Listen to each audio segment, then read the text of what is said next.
Good morning everyone, welcome back to BV1 online classes. हम class 10th में आज पढ़ेंगे atmospheric refraction.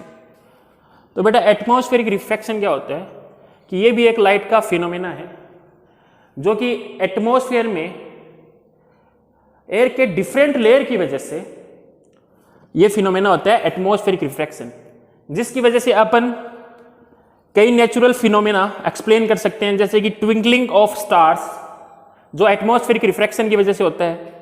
The star seem higher than they actually are, ये भी atmospheric refraction की वजह से होता है।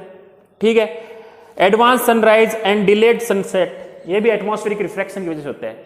अगर अपने को एटमॉस्फेरिक रिफ्रैक्शन का पता चल जाए तो अपन ये फिनोमेना को अच्छे से एक्सप्लेन कर सकते हैं।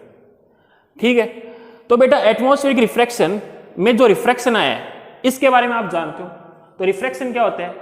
When light goes from one medium to another medium having different optical densities, then refraction और bending of light take place. ये अपन जानते हैं कि जब लाइट एक मीडियम से दूसरे मीडियम में एंटर करती है, मान लो यहां पे मीडियम है एयर और यहां पे मीडियम है ग्लास, और आपको पता है एयर और ग्लास दोनों की डेंसिटीज अलग अलग है। एयर रेयर मीडियम होगा और ग्लास क्या होगा? Denser medium. ठीक है, जब लाइट एक मीडियम से दूसरे मीडियम में एंटर करती है, लेकिन उसके लिए कंडीशन क्या होनी चाहिए?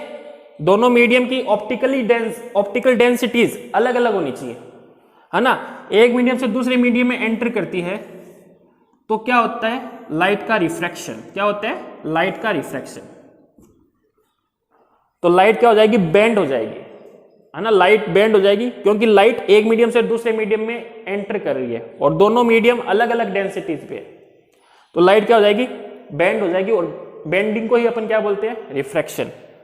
तो ये चीज एटमॉस्फेयर में भी होता है, क्योंकि एटमॉस्फेयर में जो मीडियम होता है वो कौन होता है? एयर। अब आपको पता है एटमॉस्फेयर में जो टेम्परेचर है वो हर जगह सेम नहीं रहता, है ना। टेम्परेचर जैसे जैसे अपन ऊपर की तरफ जाते हैं तो टेम्परेचर डिक्रीज होता है, तो वहां पे जो एयर है, एयर के पार्टिकल है ना, अलग अलग टेम्परेचर पे वो भी क्या होंगे? अलग अलग डेंसिटीज पे रहेंगे। क्यों?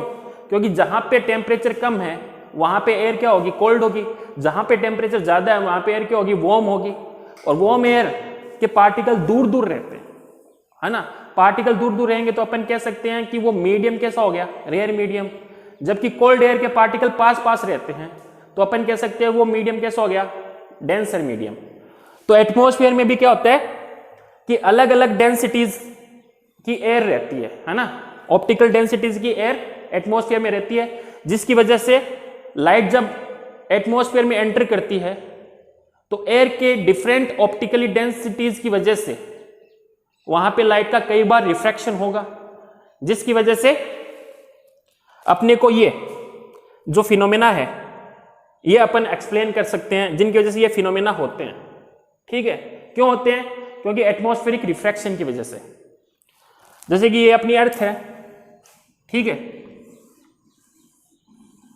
तो यहां पे एयर की लेयर होगी, इसके ऊपर ऐसे एयर की लेयर होगी, और अपने को पता है एटमॉस्फेयर में हर जगह टेम्परेचर सेम नहीं रहता।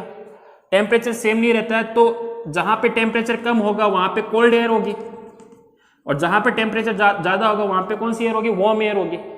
और वार्म एयर में पार्टिकल दूर दूर रहते हैं, तो वहां की डेंसिटी क्या होगी? कम होगी। डेंसिटी कम होगी तो अपन क्या कह सकते हैं? वो कैसा मीडियम हो गया?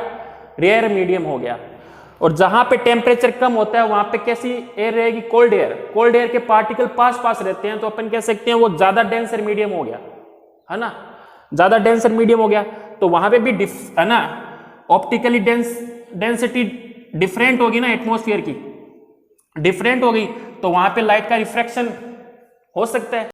ठीक है, तो बेटा एटमॉस्फेरिक रिफ्रैक्शन क्या होता है? तो इसकी डेफिनेशन दे रखी है, the refraction of light caused by the earth's atmosphere having a air layer of varying optically densities is called the atmospheric refraction.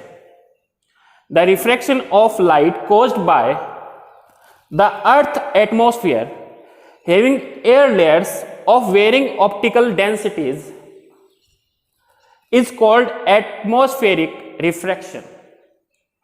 और एटमॉस्फेरिक रिफ्रैक्शन की वजह से ये जो फिनोमेना होते हैं नेचर में, ये जो फिनोमेना होते हैं इनको अपन एक्सप्लेन कर सकते हैं।